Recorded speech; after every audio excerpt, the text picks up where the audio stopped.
बिस्मिल्लाहिर्रहमानिर्रहीम। अस्सलामु अलैकुम स्टूडेंट्स, उम्मीद है आप सब खैरियत से होंगे।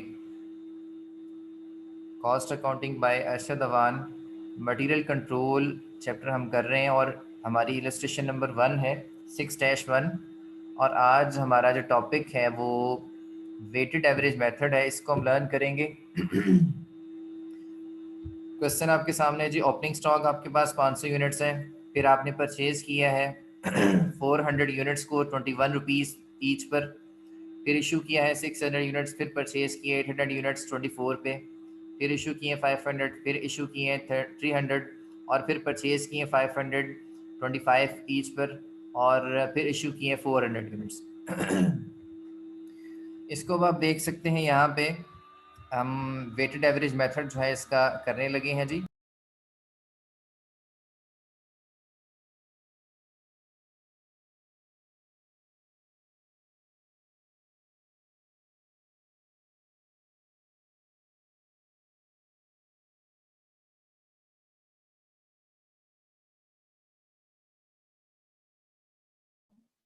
सर आवाज नहीं आ रही।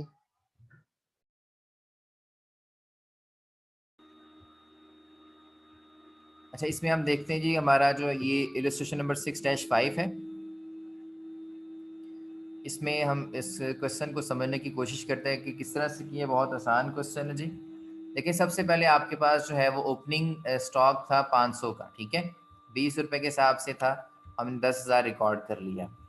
उसके बाद आपने परचेज़ किया 4 जुलाई को, जुलाई 4 को 400 यूनिट्स परचेज़ किए 21 पे, 8400 आपके पास आ गए। और उसके बाद आ गया आपके पास जी, अब टोटल कर लेने आपने 500 और 400 को मिला लेंगे, यूनिट्स में यूनिट मिला लें, ठीक है। 900 आ जाएगा, ठीक है। और अमाउंट में अमाउंट मिला लें, जैसे पहले करते आ रहे थे ना वैसे ही किया है। अमाउंट में 10,000 में 8400 मिलाया तो आपका हो गया 18,400। लेकिन इस सवाल में आपने जो है ना, वो जैसे हम पहले करते थे ना इशू करते वक्त, पिछले दो रेट्स को लेके जमा करके डिवाइड कर देना 2 पर, वो काम नहीं करना। इस बार हमने इशू कैसे करना है, अब देखिए यहाँ भी हमने रेट लिखना है। अब सब कैलकुलेटर पकड़ें ज़रा, 18,400 को डिवाइड करें 900 पे, 18,400 ऊपर रखें, डिवाइड करें 900 पे, आपके पास जो आंसर आ जाएगा वो 20.444 आ जाएगा। इस तरह से हमने जो रेट है वो साथ साथ लिखते जाना है। जी जी, यही आया आंसर।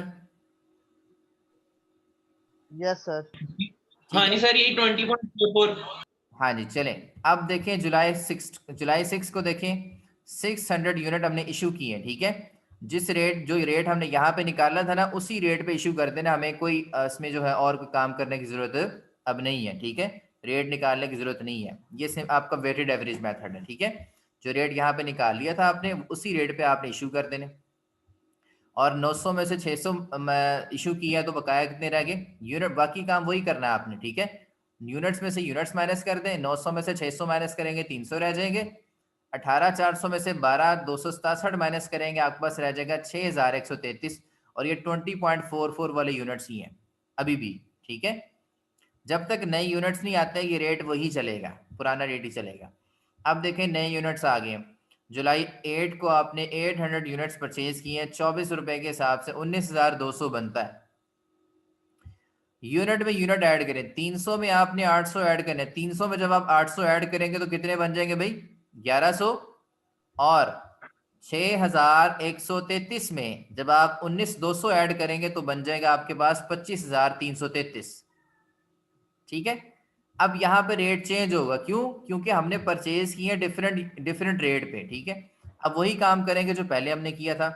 25,000, सब कैलकुलेटर पकड़े जरा, 25,333 को डिवाइड कर दें 1100 पे। जब आप इसको डिवाइड करके देखें यही आंसर आता है 23,030। निकालें, फटाफट करें। इसको ऐड करेंगे बैलेंस शीट में तो सर वो फिर फर्क नहीं आएगा, क्योंकि हमने ज्यादा पैसों में खरीदा और एवरेज हम थोड़ी रख रहे हैं।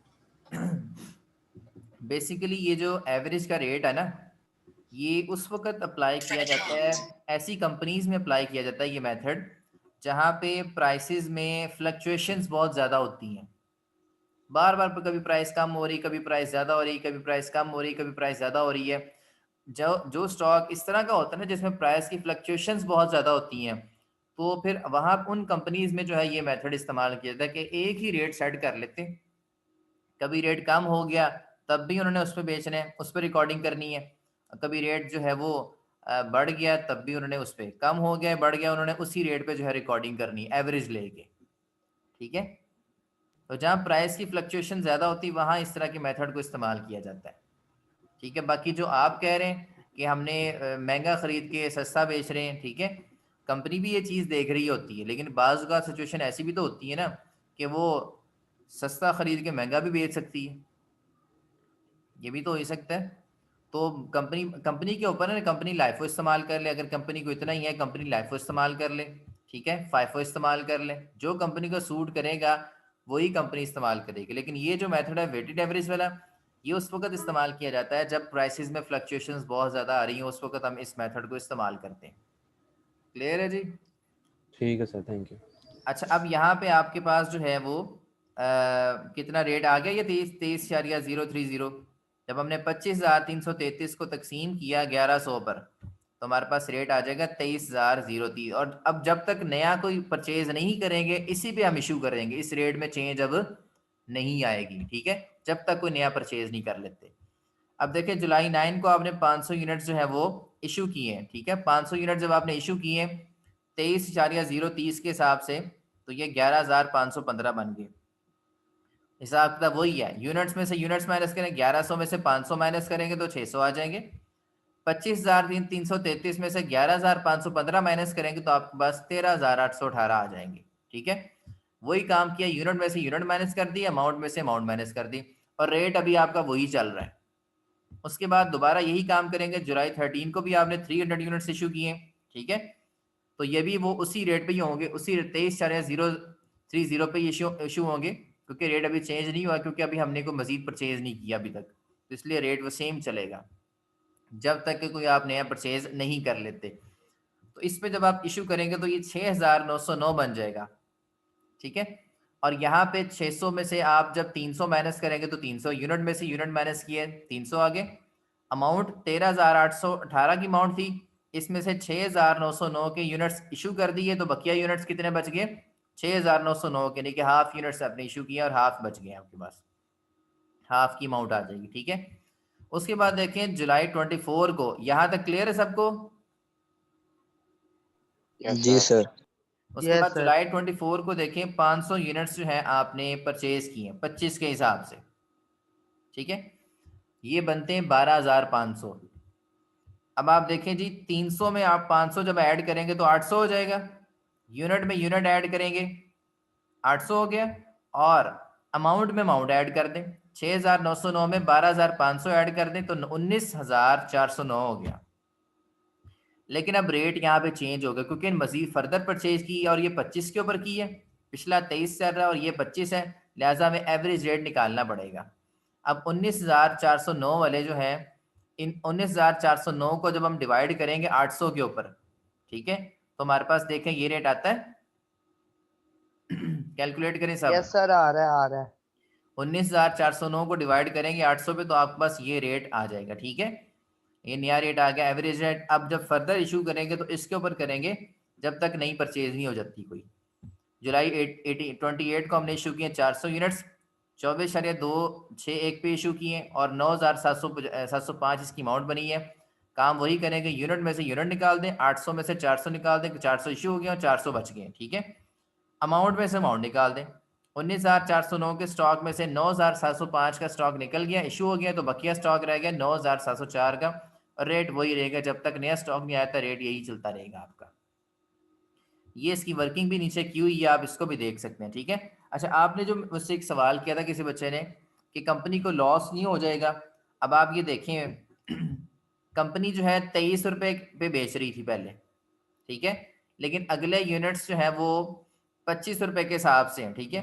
अब कुछ यूनिट्स जो हैं वो 23 वाले हैं और कुछ यूनिट्स जो हैं 25 वाले हैं, लेकिन कंपनी तो सारों को 24 पे बेच रही है, इसका मतलब कंपनी लॉस में नहीं जा रही, ठीक है। 23 वालों को भी 24 में बेच रही, वहां फायदा हो रहा है कंपनी को, और 25 वाले वो 24 में बेच रही है, ठीक है, ये भी जी तो सर, देखें। एवरेज में जा रही है। हाँ जी, तो मतलब कंपनी लॉस में नहीं जाती, अपना हिसाब का मेंटेन करके रखती है। अगर कंपनी को लॉस हो तो कंपनी ये मेथड ना इस्तेमाल करे, ठीक है। कंपनी अपने मुताबिक जो है मेथड इस्तेमाल करेगी, जहाँ पे उसको फ़ायदा होगा, जो उसके लिए सूटेबल मेथड होगा ना, उसके बिजनेस के हिसाब से कंपनी वही मेथड इस्तेमाल करेगी। कोई इसमें रेस्ट्रिक्शन नहीं होती कि यही मेथड इस्तेमाल करना है। तो ये था जी आपका वेटेड एवरेज मेथड। आज हमने दो मेथड्स को स्टडी किया, एक एवरेज मेथड से प्राइस एवरेज मेथड था हमारा पिछला, और दूसरा जो है ये price average simple average price method है, और दूसरा जो आपका है वेटेड एवरेज मेथड है, ठीक है। अच्छा स्टूडेंट्स में देखिए, अब आपने वेटेड एवरेज मेथड सीख लिया है और प्राइस एवरेज मेथड भी सीख लिया है। अब इसके क्वेश्चंस की प्रैक्टिस करेंगे हम। 6-1 में आप देखें वेटेड एवरेज है, और सर तीसरा इसका 6-1 पार्ट में एवरेज ये है। करेंगे, वेटेड एवरेज करेंगे, इसमें वेटेड एवरेज मेथड करेंगे, ठीक है, पहला क्वेश्चन। और दूसरे क्वेश्चन में आपका जी एवरेज कॉस्टिंग मेथड आ रहा है, ठीक है। इसमें इसने जो है वेटेड एवरेज नहीं कहा, इसके मुताबिक आप करेंगे। और उसके बाद जहां जहां अगले सवालों में आ रहा है, ये जहाँ इस तीसरे सवाल को देख लें, यहाँ पे जो जो उसने मेथड कहे हुए हैं, अगर वेटेड एवरेज कहा है तो उसके मुताबिक कर दें, अदरवाइज जो भी इसकी रिक्वायरमेंट थी उसके मुताबिक करें। ये क्वेश्चन आप सर लोगों ने वहाँ पर किया था। स्टोर लेजर फाइफो मेथड ही है बस। हाँ चले, ये फाइफो मेथड ही था, ठीक है। उसके बाद आप ये क्वेश्चन नंबर 4 जो है तब वो आपने ये, क्रॉस करवाया था। हाँ जी चलें ठीक है, इसको रहने दें। और क्वेश्चन नंबर 5 जो अब आप लोग करेंगे एवरेज मेथड के थ्रू, ठीक है। इसको आप एवरेज मेथड के थ्रू भी करें और वेटेड एवरेज मेथड के थ्रू भी करने की कोशिश करें। और इसमें अगर कोई मसला आएगा तो आप लोगों ने मुझसे डिस्कस करना है, ठीक है। Thank you very much. Okay sir. Sir attendance